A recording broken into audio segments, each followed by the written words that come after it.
Hello बच्चों, नमस्कार। मैं साधना आप सबका बहुत बहुत स्वागत करती हूँ आपके इस यूट्यूब चैनल रोजगार विद साधना पंडित में। जैसा कि आप जानते हैं, हिंदी वर्णमाला आपका कंप्लीट हो चुका है। उसकी 6 वीडियो बनी थी और उम्मीद है आपको बहुत समझ में भी आया होगा। अब आज का नेक्स्ट चैप्टर है, क्योंकि पता है ये इसलिए थोड़ा जल्दी और खींच के चल रही हूँ और अच्छे तरीके से समझा के, क्योंकि नई वैकेंसी आने वाली है। जैसे जून में तुम्हारा यूपी पुलिस आ ही रहा है और भी कई सारे एग्जामों में हिंदी आती ही है, तो इसलिए थोड़ा जल्दी लेके चल रही हूँ और आप अपना कवर करते चलिएगा, ठीक है। और अगर आपको मेरी चीज़ें अच्छी लग रही है, पसंद आ रही हैं, पढ़ाई हुई चीज़ें समझ में आ रही हैं, तो प्लीज़ चैनल को लाइक कीजिए, सब्सक्राइब कीजिए और भी दोस्तों में शेयर कीजिएगा। और अगर कोई मिस्टेक लगती है तो प्लीज़ मेरे कमेंट बॉक्स में मुझे बताइए, जिससे मैं क्लियर कर सकूँ, ठीक है। आज का है मेरा चैप्टर संधि। तो वर्णमाला कंप्लीट हो चुका है, आज है नेक्स्ट चैप्टर हमारा संधि। संधि के बारे में थोड़ा सा जान लेते हैं। संधि कैसे कि देखो, पेपर में कम से कम 3 से 4 नंबर की संधि आ जाती है, ठीक है। जैसे उसमें क्वेश्चन आते हैं, निम्न क्वेश्चन वो दे देगा, क्वेश्चन दे देगा, निम्न में से बताइए यह कौन सी संधि का उदाहरण है। कोई 2-4 एग्जाम्पल दे देगा और उसमें पूछ लेगा कौन सी संधि का उदाहरण है। तो आप अगर पढ़ोगे नहीं, आप अगर जान नहीं पाओगे, सीखोगे नहीं, तो आप कैसे पहचान पाओगे कि ये कौन सी संधि का उदाहरण है, ठीक है। तो इसलिए मैं बता रही हूँ आपको। तो देखो, आज पहले इसकी थोड़ी परिभाषा देखते हैं। संधि होती क्या है वो थोड़ा समझो। अब जैसे संधि क्या होती है, परिभाषा है इसकी, 2 सार्थक शब्द या वर्णों के मेल या ध्वनियों के मेल से होने वाले परिवर्तन को संधि कहते हैं। यानी कि 2 शब्द मिलकर किसी तीसरा मतलब 2 शब्द मिलकर एक कोई तीसरा शब्द बनाए, और जो 2 शब्दों के मिलने से जो परिवर्तन आता है उसको हम क्या बोलते हैं, संधि कहते हैं, ठीक है। अब क्या होता है, संधि होती कितने प्रकार की है, संधि प्रकार कितने की होती है, या भेद कितने होते संधि के। तो भेद या प्रकार संधि के 3 होते हैं। पहली स्वर संधि, दूसरी व्यंजन संधि, तीसरी विसर्ग संधि, ठीक है। अब स्वर संधि क्या होती है वो देखो। संधि पहले ये जान लो कि संधि होती किस तरीके से। जैसे कोई शब्द मिला, जैसे तो जैसे कोई मान लो कोई भी शब्द है, जैसे आगे विद्यालय, ठीक है। विद्यालय आ गया, जैसे मैं बता, देखो ये विद्यालय, ठीक है, विद्यालय, ठीक है। तो जिस तरीके जैसे ये लिखा है ना, तो इस तरीके ये लिखा है, उसी तरीके से इसका कहना ये है कि पहले शब्द का अंतिम और दूसरे शब्द का पहला अक्षर। तो इन संधियों को तोड़ते कैसे हैं, उसका कहने का मतलब ये, पहले शब्द का तो अंतिम होगा। जैसे संधि 2 उसमें टूटती है ना, 2 भागों में टूटती है। तो जो 2 भाग तुमने तोड़े हैं ना, तो उसका पहला शब्द है उसका तो अंतिम वाला लेना है आपको, ठीक है। और दूसरा शब्द जो है उसका पहला वाला अक्षर लेना है। इस तरीके से हम संधि को तोड़ते हैं। अब देखो संधि, इसमें कितनी, स्वर संधि, व्यंजन संधि, विसर्ग संधि। स्वर संधि इसमें दोनों स्वर होंगे। स्वर संधि हम कैसे पहचानेंगे, इसमें ऐसे पहचानेंगे कि इसमें क्या होगा, जब जैसे पहला जो बोल रहा है ना, पहला शब्द अंतिम, ठीक है, दूसरे शब्द का पहला अक्षर, तो ये दोनों अक्षर जो होंगे स्वर के होंगे। तो इस तरीके से आप बहुत आसानी से पहचान सकोगे कि ये कौन सी संधि है, स्वर संधि है या व्यंजन संधि है। अगर दोनों स्वर आएंगे तो समझो ये स्वर संधि है। और मैं कल और भी आगे की वीडियो में आपको बताऊंगी, उदाहरण बताऊंगी, तोड़ना सिखाऊंगी, किस तरीके से तोड़ते हैं, सारी चीजें बताऊंगी। पहले आज आप इतना ही समझिए, ठीक है। अब अगला है हमारा व्यंजन संधि। व्यंजन संधि में क्या है, व्यंजन संधि की पहचान क्या है। व्यंजन संधि की पहचान ये है, दोनों तरफ व्यंजन आए। क्या है, दोनों तरफ व्यंजन आए। और फिर या तो दोनों तरफ व्यंजन आए, या फिर क्या है, या तो एक तरफ व्यंजन आए, या फिर क्या है कि एक तरफ स्वर आए या एक तरफ व्यंजन आए, ठीक है, तभी व्यंजन संधि होगी। ऐसा नहीं होना चाहिए कि दोनों तरफ स्वर आ जाए और व्यंजन संधि होगी, नहीं, ऐसे नहीं होगा। या तो एक तरफ व्यंजन आ जाए या एक तरफ स्वर आ जाए। कहने का मतलब यह, व्यंजन का वर्ड होना बहुत जरूरी है, एक व्यंजन होना बहुत जरूरी है। या तो दोनों वर्ड व्यंजन ही हो, और या फिर एक तरफ व्यंजन हो और एक तरफ स्वर हो, तो भी व्यंजन संधि हो जाएगी। ये है हमारी व्यंजन संधि की परिभाषा। अब विसर्ग संधि क्या है? विसर्ग संधि में देखो ना कोई स्वर से मतलब है न व्यंजन से। विसर्ग संधि में ये होगा दोनों विसर्ग आएंगे। ये जो विसर्ग के निशान दिख रहे हैं ना, ये दोनों विसर्ग आएंगे। ठीक है, विसर्ग संधि में क्या आएगा? ये दोनों विसर्ग आएंगे। अब आ जाता है अगला, जैसे संधि होती कितने प्रकार, मैंने बता दी संधि के प्रकार या भेद होते हैं हमारे 3। ठीक है, कितने होते हैं? 3। ये 3 प्रकार की होती है। अब आज हम उठा रहे हैं पहली संधि, ये वाली स्वर संधि। तो स्वर संधि हम उठा रहे हैं आज। स्वर संधि को बताती हूँ। देखो स्वर संधि, देखो ये तो हो गई संधि, टोटल संधि कितनी? 3।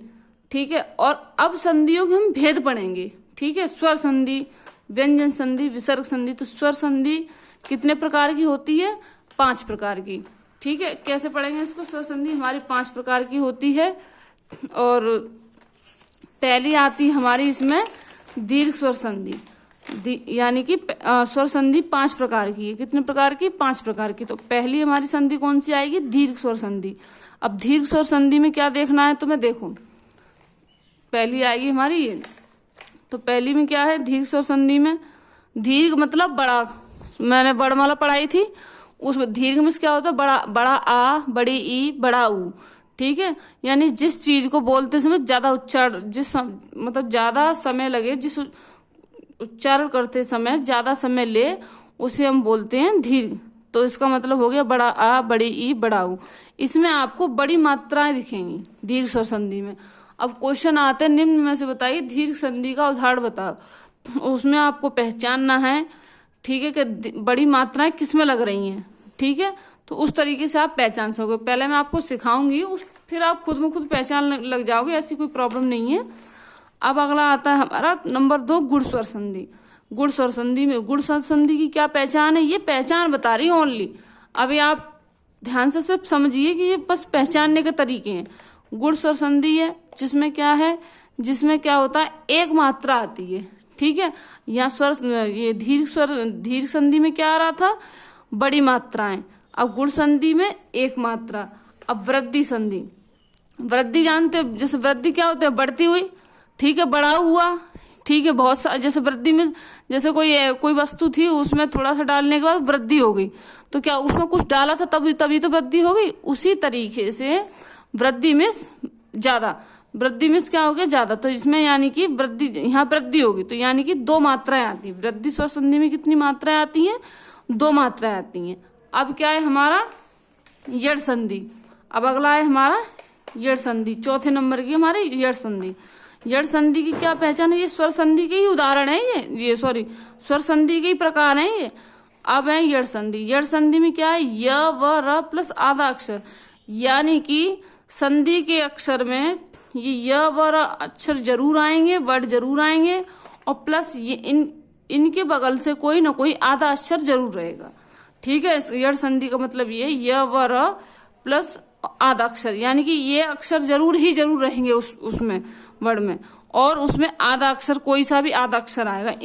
इनके सामने कोई ना कोई, जैसे ये लिखिए तो जैसे ये लिखा है, या लिखा है तो इसके बगल में आधा पा दे देगा। जैसे व लिखा है, ठीक है, तो आधा श दे देगा। इस तरीके से कोई ना कोई आधा वर्ड जरूर आएगा। अब है हमारी अयादी संधि। अब है हमारी अयादी संधि। तो अयादी संधि कैसे है? अब देखो अयादी संधि क्या है? यदि, तो अब हमारा 5वां प्रकार है ये। यदि 3 अक्षरों के बीच में य व पूरा अक्षर आए। ठीक, यहाँ क्या आ रहा था? य व र के साथ आधा अक्षर आ रहा था। अब यहाँ अयादी संधि में क्या है?